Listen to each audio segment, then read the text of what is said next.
Hello and welcome to another episode of Curl Up with Cathy Bramley. Today in the treehouse, I have for you somebody who writes really gorgeous books at the moment set down in Cornwall. So here, without further ado, let me introduce Kitty Wilson to you, who's going to be coming up on my screen. There she is. Hello, Kitty. Hello, Cathy. Hello, everyone. I can see lots of books. Is this your office where we're speaking to you? This is my living room, but it is where I do my writing from. I've actually given the office to my partner because he's a tech geek and he loves his big screen computer, and I like to sit down with my laptop so I can go anywhere. So living room, which is pretty much full of books and dog. Oh, so, dog as well. Is the dog in the room? He is. So if you hear some heavy breathing in a little while, it will definitely be Cather's. Well, I was talking to Sue Watson yesterday, and my dog came pattering up the stairs to the treehouse, and then all of a sudden walloped on my lap and sat there panting heavily with a tongue out because it was very warm yesterday. So yeah, we can never know. We never know with Pearl where she's going to be, but she likes to be with someone. So she's always with someone. She's not one of these dogs that can just sit by herself. No, he's at my feet right now. He's pretty independent, but yeah. What sort of dog is it? He's a lurcher. So wow, he's absolute joy, but very single-minded. He used to run away from home, and my friends would ring me. This was when I was living in Cornwall, and say, "We've seen tatters. I need to go into other dogs' gardens and steal their toys, and then come galloping home." So he's a bit of a naughty one. Is he very tall? He's quite tall, yes, but I'm 6 foot, so. Oh, are you? Yeah, we're quite a good pairing, to be honest. Yeah, you are, aren't you? Yeah, I'm 5'2", so I've got a cockapoo, and it's just perfect. Oh, but they're adorable. Yeah. They are, yeah. We picked the breed because we wanted something that wouldn't pull my daughters over, because we've had her 8 years, and the youngest is 18 now, so we wanted a dog that she could go walking and not end up pulled over by the lead. So and actually she's not that much, she's quite a reluctant walker anyway, so she's well, both of them are, the daughter and the dog, so perfect pairing, as you say. Yeah. So, oh, well, lovely. I do love lurchers. A friend of mine, or friends of mine in France that run Chez Castillon, the writing retreat, they've got a lurcher called Rory. He's absolutely gorgeous. Yeah, no, they are fabulous dogs. So you've already mentioned Cornwall there, that you lived in Cornwall, but you don't anymore. But you did live in Cornwall for quite a while, didn't you? I lived there for 25 years. I had my children there, but they're all grown up now into fully functioning adults, hopefully. And I thought I'd come up, live in the city for a few years, but with the intention of heading back to Cornwall pretty soon. So I'm in Bristol now. Are you a city girl or a countryside girl, or a bit of both? I always thought I was a bit of both. And I love living in Bristol. It's a really vibrant city. It's got so much on, so much to offer, but I've realised that I am a country girl at heart. I miss the fields, I miss the woodlands, I miss the beach. Were you near the coast? Yes, I could see the sea from my bedroom window. I was a spoilt little bear. But I must admit, that is a huge thing for me. Even if it's just for a year of my life or 6 months, and I rent somewhere by the sea, I just love to see the seasons roll by once next to the sea. It just makes everything all right in the world, I think, if you can just see it. It's sort of there and reassuring, and gorgeous. Well, talking of Cornwall, let's look at your series, the Cornish Village School, which obviously you have issued in parts, haven't you? Yes, 5 separate books. So they're full-length novels, each one about 95,000 words. And this is the final one, the last one in the series of 5. And comes out in June this year. And I'm really excited about it. So that behind that marquee, that is the school, isn't it? That's the school. So we've had the same covers throughout, and then one for each season, and then this final one is a wedding extravaganza with the wedding of the couple we meet in the first book. So a spoiler if you haven't read the first one. But yeah, so they look lovely when we end up together, actually. The thing is with romantic comedies is that you pretty much know, there's going to be a happy ever after, as you've titled the book. There's a happy ending, and usually you've got a pretty good clue as to who the couple are going to be that end up together at the end. So it's not about that. When I see these reviews that say, oh, it was so predictable, they don't get it. It's not the point. The point isn't who they've ended up with. It's how they've got together and why, and all that journey that leads them to that happy ever after. The roadblocks in the way and the developing of who they are and why they're a good match. And I devour romantic comedy because of that. I want the predictability. I want that escape into a happy ever after. I just want to see how they get there. Yeah. But despite the fact that we can pretty much guess what's going to happen on the last page, with no way. I mean, I always think, I remember when I did my first book for Transworld, Ivy Lane, I often release my novels in 4 parts. So they're actually not full novels. They're quarters, novellas. 4 novellas make up the full novel. And I remember somebody leaving a review to say, well, it's obvious who she gets together with. And I remember I was so desperate to respond and say, the character she gets together with hasn't even been introduced yet. They don't even come in till the second part. So no, you're wrong. It's hard sometimes, isn't it? You get itchy fingers and you want to answer, but we're advised not to. Yeah, absolutely. I just thought, well, I'm going to rise above that because you're wrong. And you're going to have a surprise. But at least I just thought, well, at least I've written a story about these 2 characters that's created enough tension for them to think, oh, you know, this is a potential partner for her, which is exactly what I'd planned. So she fell into my trap. Yeah, exactly. So this is romantic comedy. Is romantic comedy something you always thought you would write? I've always read it. I've been reading it since I was very young. I read quite a wide range, and I often have multiple books on the go, but one of them will always be romantic comedy, and it's what I pick up when I just want to escape for half an hour, because no matter how blessed we are with our lives, it's nice to just escape and enjoy the comfort that you get with a romantic comedy.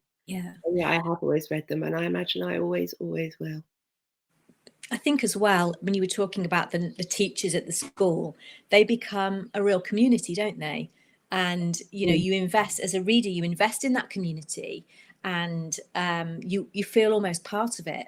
And I think that's what's so lovely about these books like ours, that sort of, it is escapism, it's feel good, but it's also that sense of this community and friendship. And, you know, it's not just man meets woman or woman meets man. It's much more than that. It's the whole environment that brings as well.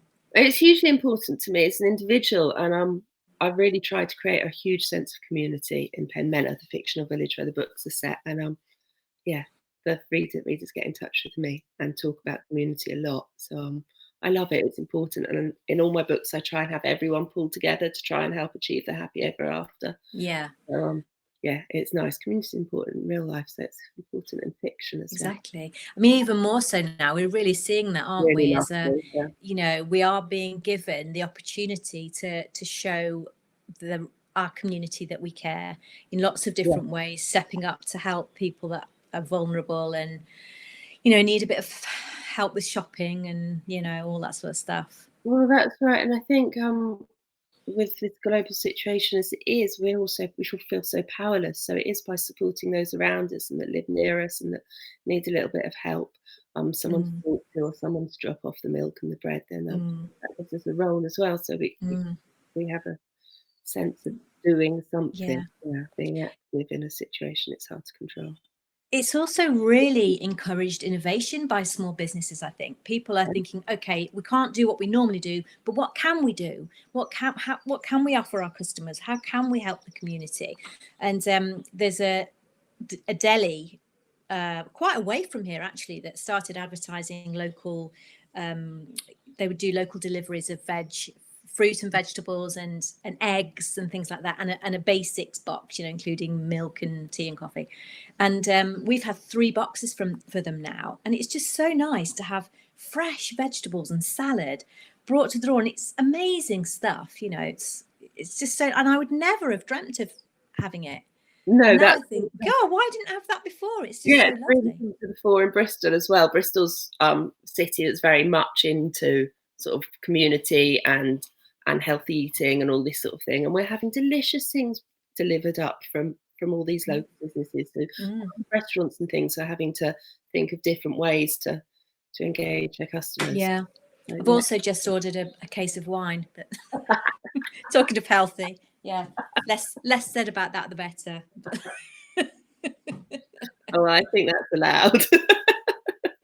Yeah, I must admit, I've had 2 alcohol deliveries. The wine hasn't come yet, but I had a friend of mine told me that Aldi are doing deliveries of alcohol. Oh, I didn't know they did. Okay. Yeah, and they do these wonderful, because I really like gin, and they do lots of flavoured gins. So I had this delivery of all these flavoured gins, and it was a lovely evening a couple of weeks ago, and we had gin tasting on the back garden. It was thinking, well, I do feel, you sort of worry about everybody, but then at the same time, there's a level of anxiety that's with me all the time. But at some little moments, you just think, well, this is great.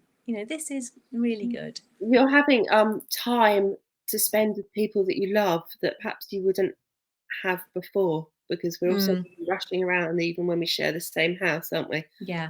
Yeah. So there is that. But yes, you're right. There's also always the underlying anxiety. My daughter works in care, so that's always a bit worrisome. But yeah.